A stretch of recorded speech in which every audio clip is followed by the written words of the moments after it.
So let's mark some time here. Nicholas McAfee writes, Bill, in the past few months, my friend and I have started a podcast that's begun to pick up steam. Your brand of conservatism is at the core of our show. Would you be willing to join us for an hour or so and have some laughs as we take on the important issues? Absolutely, I would. I'm not sure I could do an entire hour. It's possible.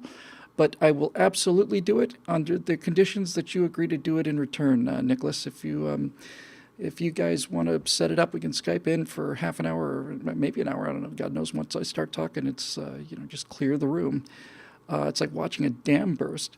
But you absolutely have a deal, and it'd be my pleasure to do it. And hopefully you guys would like to make an appearance on Bill Whittle Live, because we're all in this together, and the network just gets stronger. And by the way, guys, the left is in panic. Not only have I not seen them this scared,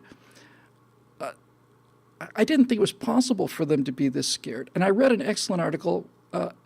I cannot remember. Again, one of these things where it's like I read, 45, 50 articles a day, and I do not remember where this one came from. However, it was the article that said that the reason the left is so shocked and that they're doing literally everything they can, martial law, and we're gonna blow up the inauguration, all the rest of it,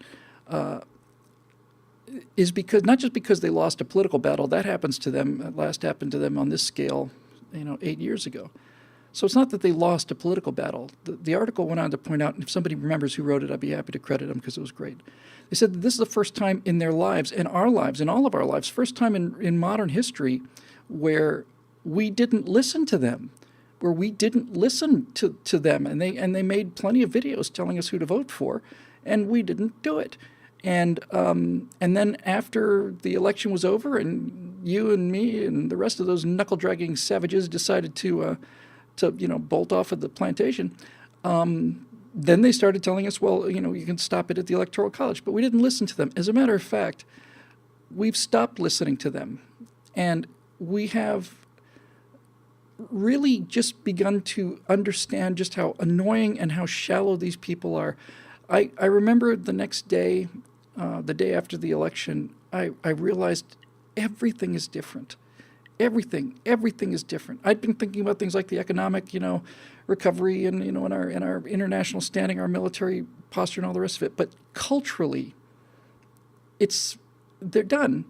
I don't know whether that election night was Stalingrad or Midway or turning point in this cultural battle, but I do know for a certain fact that it's the beginning of what it is. It's the Battle of Britain. At least it's the first defeat for people who have felt invincible and who we have often looked at as somewhat invincible.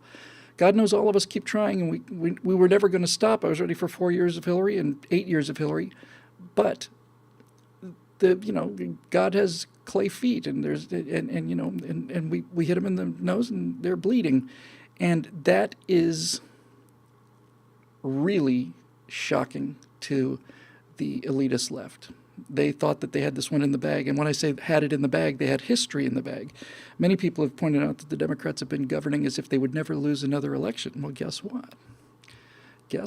Now, I don't know if the story is true. There's some stories about Hillary Clinton I absolutely believe. This one I suspect is true. But,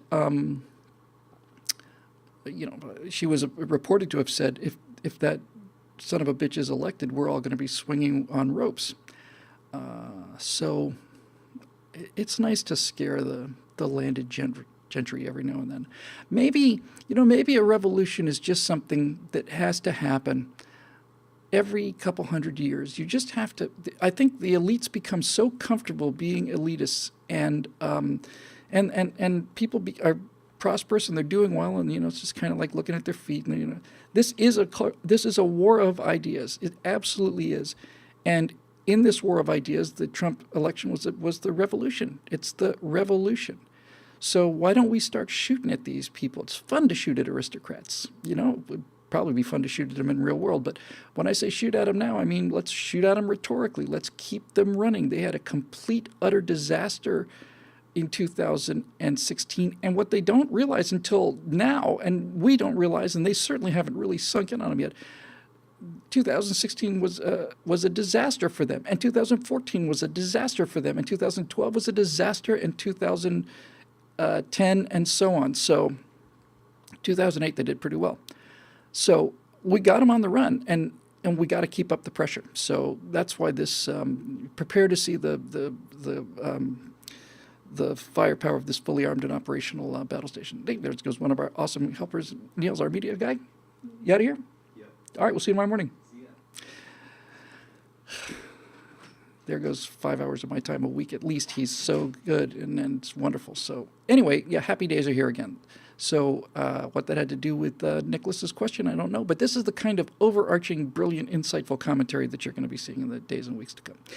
So, and by the way, Nicholas, I don't know if you know this by now, but I certainly make up in volume what I may lack in quality. So let's go to the next question, which